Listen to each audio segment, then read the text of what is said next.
클릭해 주셔서 감사합니다. 항상 건강하세요. 좋아요와 댓글은 영상 제작에 큰 힘이 됩니다. 옛 이모 이야기 바로 시작합니다. 옛날, 아주 옛날 한 마을에 부인이 있었습니다. 사람들은 그녀를 손미양이라고 불렀습니다.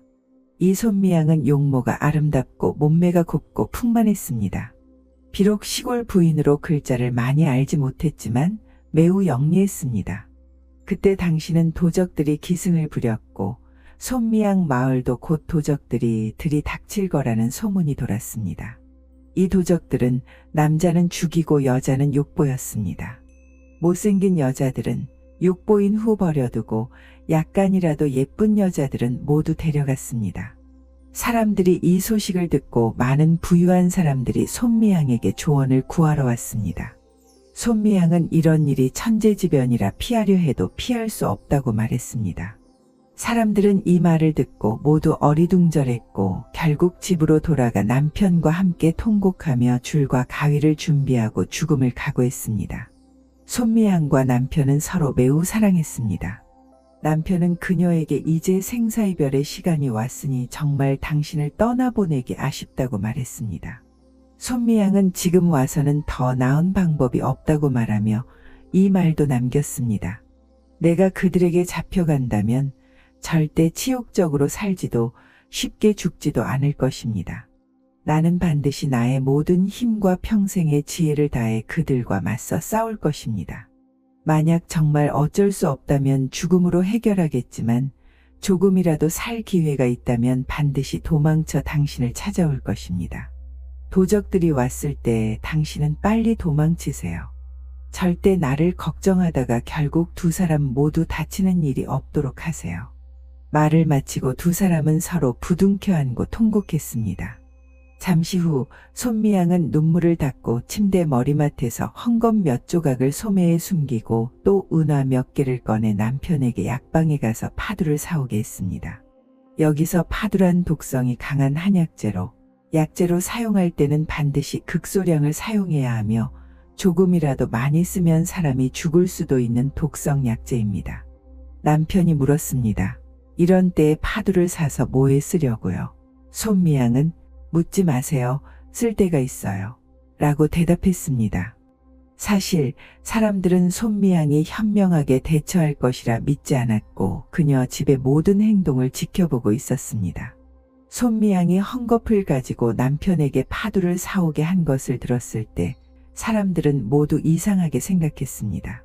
남편이 파두를 사온 후 손미양은 그것을 잘게 부수어 살점을 5단에 숨기고 남편에게 먼저 피신하게 한 뒤 자신은 집에서 정성껏 머리를 빗고 단장하며 도적들이 오기를 기다렸습니다. 얼마 지나지 않아 도적들이 도착했고 손미양과 같은 미인을 발견하고는 모두 달려들어 이리저리 끌어당겼습니다. 이때 건장한 도적 우두머리가 걸어오니 다른 도적들은 우두머리 눈치를 보며 모두 피했습니다. 손미양은 그를 보고 그가 지도자임을 알아챘습니다. 그녀는 무릎을 꿇고 대인 저를 시녀로 삼아주십시오 라고 간청했습니다. 도적 우두머리는 다소 놀랐습니다. 이렇게 자발적인 여자는 처음 보았기 때문에 그는 서둘러 그녀를 안아 올리며 말했습니다. 내가 이렇게 많은 여자를 욕보였지만 당신처럼 아름답고 매력적인 사람은 없었소. 당신이 나를 따르겠다면 나는 당신과 부부가 되겠소.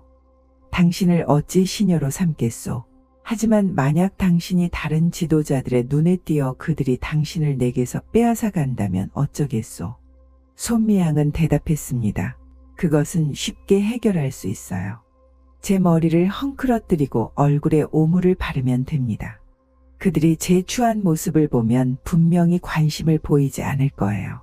도적 우두머리는 크게 기뻐하며 손미양에게 다가가 말했습니다. 처음 만났는데도 이렇게 정을 보이다니.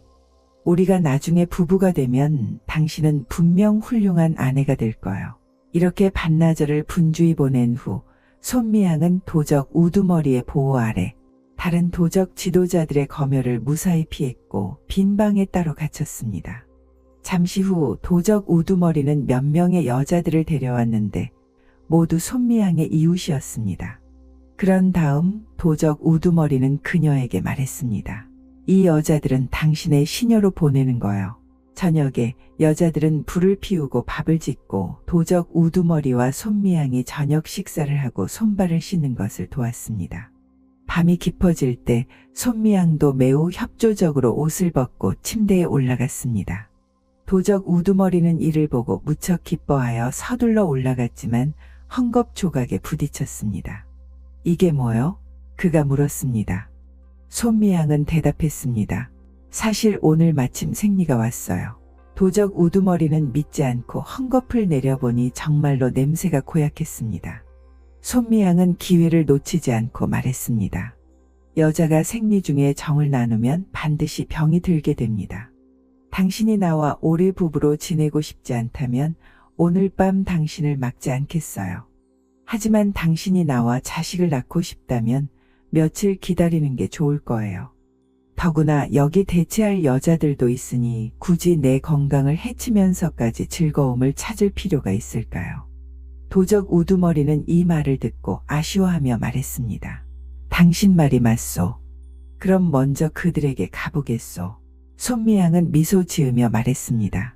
당신이 강인하고 풍류가 있어 마음에 들어요. 다만 지금은 어쩔 수 없이 몸이 따르지 않네요. 당신이 먼저 그들과 즐긴 후에 다시 나를 찾아오면 우리가 살을 맞대고 눕는 것만으로도 부부의 정을 나눌 수 있을 거예요. 도적 우두머리는 고개를 끄덕이며 특히 손미양의 유혹적인 말에 오히려 더 정이 깊어졌습니다. 손미양을 더욱 믿게 되었습니다. 여러분은 손미양이 정말 생리 중이었다고 생각하시나요? 사실 이것은 손미양이 꾸민 첫 번째 계략이었습니다.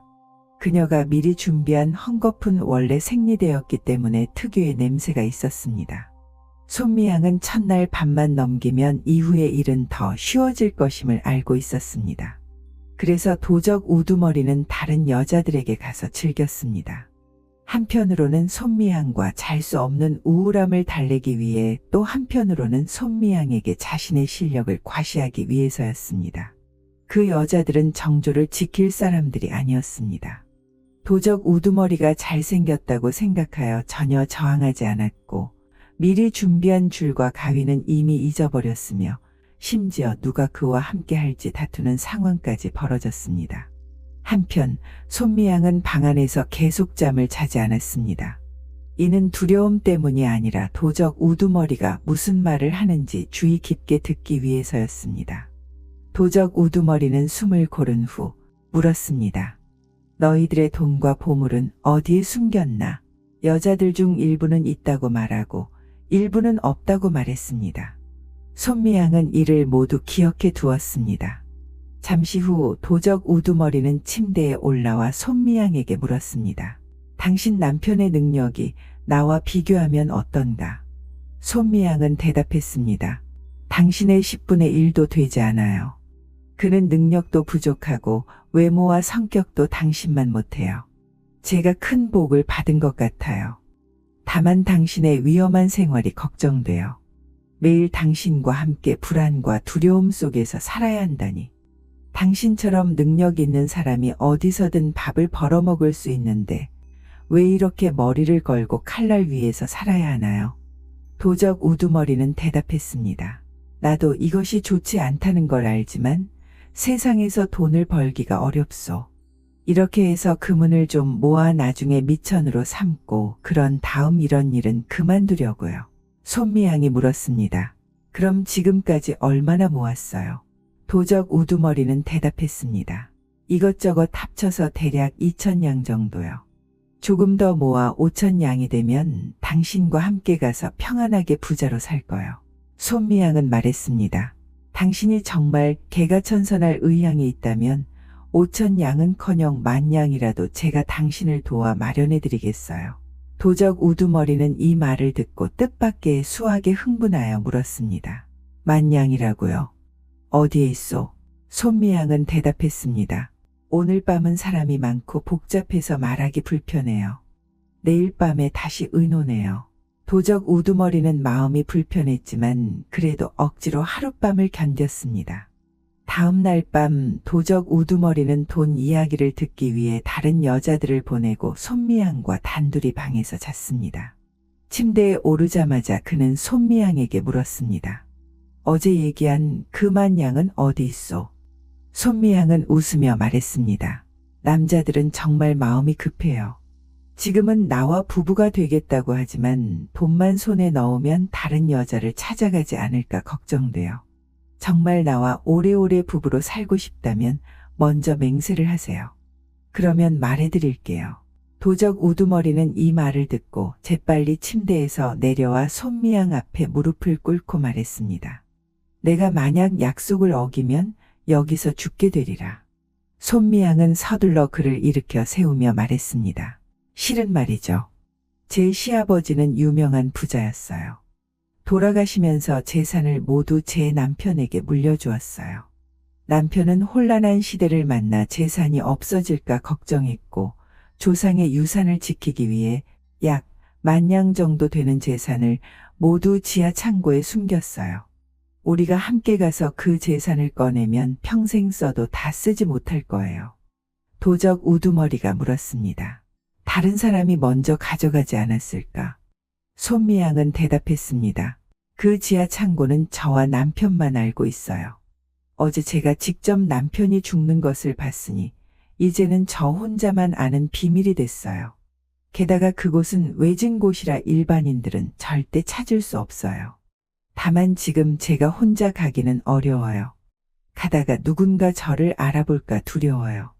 당신이 저를 당신 친척 집에 맡겨두고 제가 그 지하 창고의 위치를 알려드리면 당신이 직접 가보세요. 도적 우두머리는 말했습니다. 우리 같은 유랑 도적들이 어디에 친척이 있겠소. 게다가 그곳은 너무 생소해서 내가 어디서 찾아요. 당신이 나와 함께 가는 게 좋겠소. 손미양은 말했습니다. 그렇다면 우리는 변장을 해야 해요. 거지 부부로 가장하고 길을 가며 구걸하는 거죠. 그러면 아무도 우리를 알아보지 못할 거예요. 도적 우두머리는 말했습니다. 참 좋은 생각이요. 그런데 거지로 변장하려면 지금 내 재산은 모두 가져갈 수 없소. 어디에 두어야 할까? 손미양은 대답했습니다. 그건 쉬워요. 우리가 물건들을 한 마대에 넣어 묻고 밤이 깊어 사람들이 잠든 후 당신과 제가 함께 깊은 물에 던져요. 장소만 기억하면 돼요. 그 10,000냥을 찾은 후에 다시 이곳으로 와서 꺼내서 가져가면 돼요. 도적 우두머리는 기뻐하며 그녀를 껴안고 아름답다고도 하고 똑똑하다고도 하고 정이 많다고도 칭찬했습니다. 내가 전에 얼마나 많은 선행을 쌓았기에 당신 같은 현명한 아내를 만나게 됐을까. 그날 밤 두 사람은 함께 잤습니다. 이틀 후 그들은 길에서 한 거지 부부를 만났습니다. 도적 우두머리는 그들의 옷을 벗기고 손미양에게 주며 말했습니다. 이것은 하늘이 우리에게 준 복장이요. 도적 우두머리는 손미양에게 물었습니다. 생리가 끝났소? 손미양은 끝났어요. 라고 대답했습니다. 도적 우두머리는 이 말을 듣고 기뻐하며 저녁을 기다렸습니다. 하지만 오후가 되자 손미양은 침대에 누워 갑자기 아프다고 소리쳤습니다. 도적 우두머리는 걱정되어 어디가 불편한지 물었습니다. 손미양은 대답했습니다. 왜인지 모르겠지만 아래쪽에 갑자기 독종이 생겼어요. 기와처럼 딱딱하고 온몸이 오한과 열이 번갈아 나요. 도적 우두머리는 서둘러 물었습니다. 어디에 생겼소? 손미양은 치마 아래를 가리켰고 도적 우두머리는 손미양이 거짓말을 하는 것이 아닌지 의심하여 직접 가서 확인해 보니 정말로 손미양이 말한 대로였습니다. 도적 우두머리는 마음이 아팠습니다. 사실 이것도 손미양의 계략이었습니다. 그녀는 오늘 밤 피할 수 없다는 것을 알고 독성이 강한 한약재 파두를 꺼내 기름을 짜서 아래쪽 피부에 발랐습니다. 이 물질은 매우 강력해서 연약한 피부에 닿기만 해도 즉시 부어오릅니다. 손미양은 전에 누군가 이것을 시험하는 것을 본 적이 있어서 미리 준비해 두었던 것입니다. 그날 밤 도적 우두머리는 손미양과 함께 자며 말했습니다. 나는 사흘밤을 필사적으로 참았는데 오늘 밤 당신과 동침하길 기대했는데 뜻밖의 일이 생겨 실망이 크오. 손미양은 화해의 표시로 자신을 보호하기 위해 일부 희생을 감수해야 했습니다. 도적 우두머리는 참지 못하고 손미양을 한 번 만졌다가 자신도 부어올라 더 이상 함부로 움직이지 못했습니다. 두 사람은 한밤중까지 자다가 도적 우두머리가 손미양을 깨워 말했습니다. 이제 사람들이 모두 잠들었으니 우리 일을 처리할 시간이요. 그래서 손미양과 함께 낮에 싸둔 짐을 가지고 가서 긴 다리 아래 깊은 물에 던졌습니다. 두 사람은 다리 옆 위치를 기억하고 강둑의 나무들도 확인했습니다. 돌아와서 두 사람은 거지 옷으로 갈아입고 몇 냥의 은화를 가지고 아무도 모르게 조용히 떠났습니다. 날이 밝을 때까지 걸어서 도적 무리로부터 30리 정도 떨어진 곳에 도착했고 두 사람은 작은 가게에서 밥을 먹었습니다. 손미양은 도적 우두머리가 주의하지 않는 사이에 으깬 파도 하나를 밥에 섞었습니다. 도적 우두머리는 그것을 먹고 1시간도 안 되어 배가 아프기 시작했고 2, 3리를 걷지 못하고 10번 이상 설사를 했습니다. 저녁이 되자 도적 우두머리는 계속해서 설사를 반복했습니다. 다음 날 식사 때 손미양은 또 도적 우두머리의 음식에 파두 반 알을 더 넣었습니다. 단 이틀 만에 본래 강건했던 남자는 얼굴색이 노랗게 변했고 걷지도 말하지도 못할 정도로 약해졌으며 더 이상 어떤 풍류를 즐길 여력도 없었습니다. 도적 우두머리는 생각했습니다.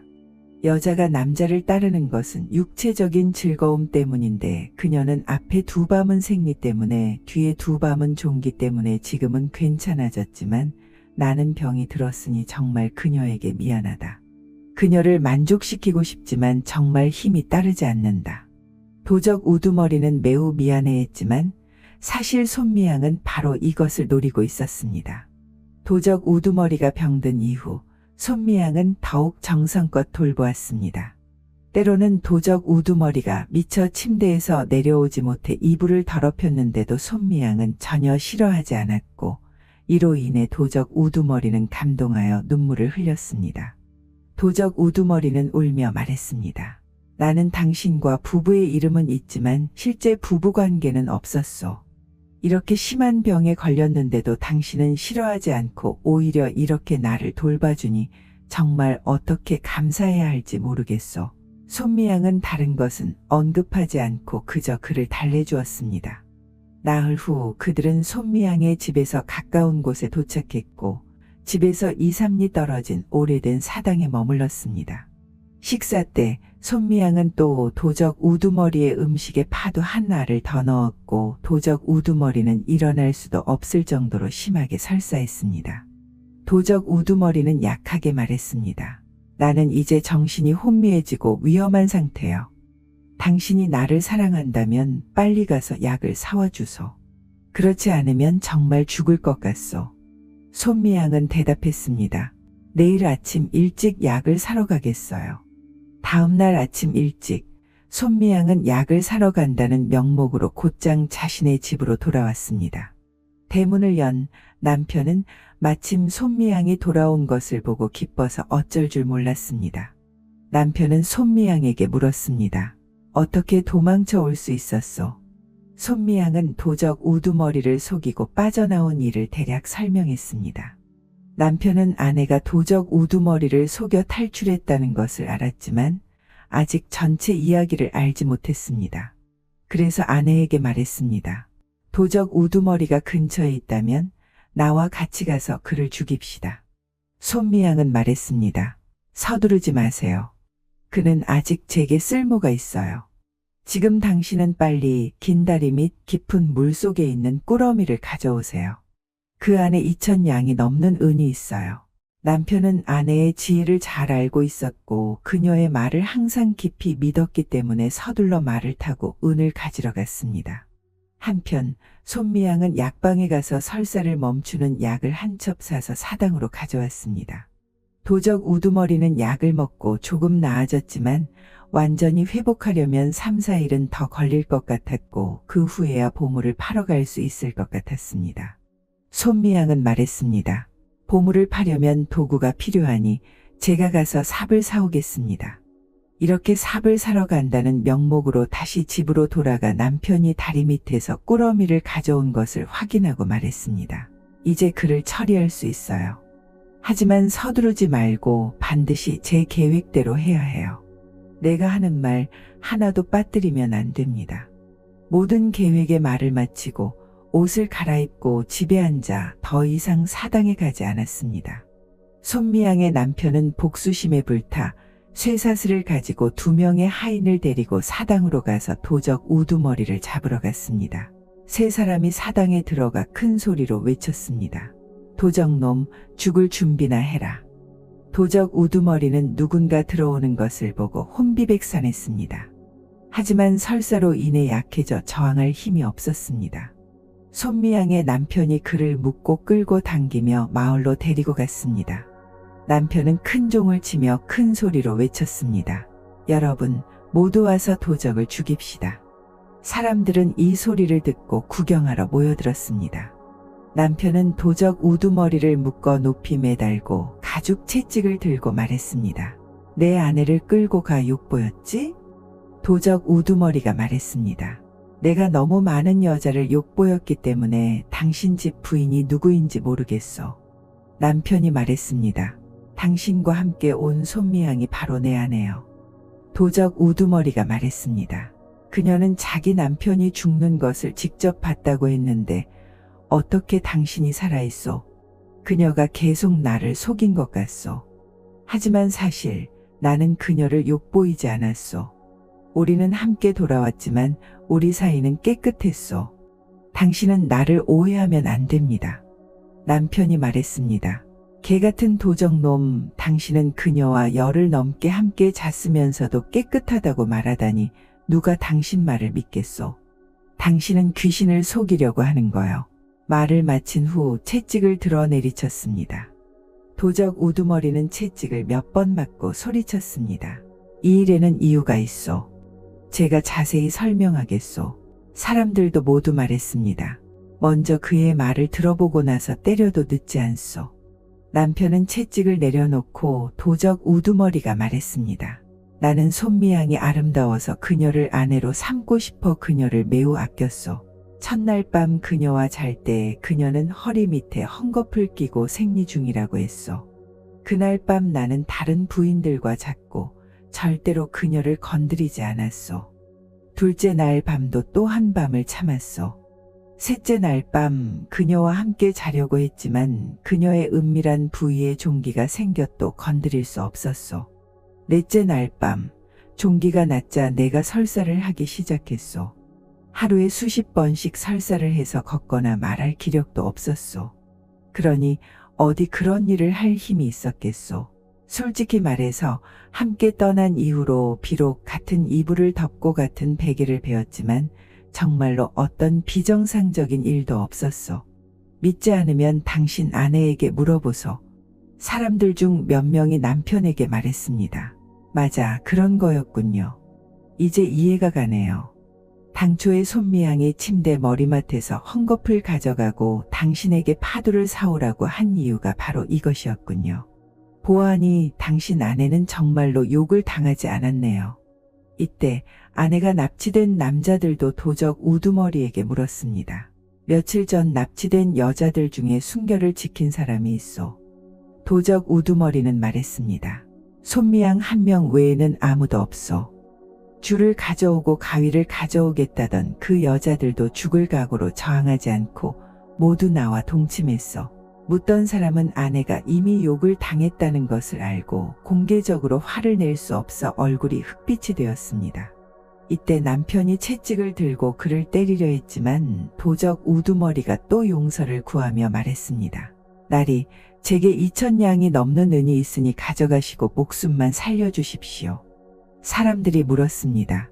은은 어디 있소? 도적 우두머리는 그날 은을 숨긴 장소를 알려주었습니다. 사람들은 약간 탐욕을 보였지만 남편은 말했습니다.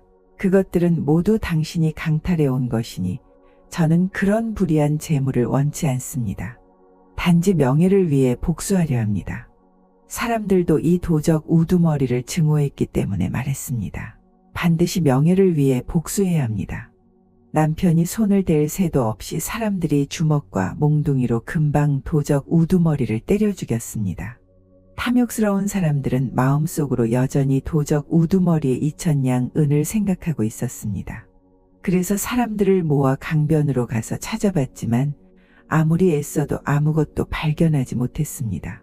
처음부터 끝까지 손미향은 도적 우두머리를 자기 손바닥 위에서 놀렸습니다. 특히 마지막 계략이 가장 교묘했습니다. 손미향은 길에서 도적 우두머리를 죽일 기회가 많았지만 그녀는 일부러 도적 우두머리를 남편에게 처리하게 하고 더 나아가 도적 우두머리의 입을 통해 자신의 명예를 지키고자 했습니다.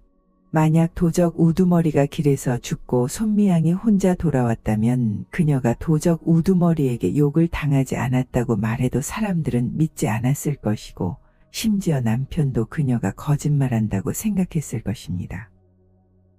옛 이모 영상을 빠르게 만나보시려면 가운데 동그라미를 클릭하여 구독을 눌러주세요. 새로운 영상이 올라오면 알림이 옵니다. 다음 동영상과 추천 영상도 재미있으니 많은 시청 바랍니다. 감사합니다.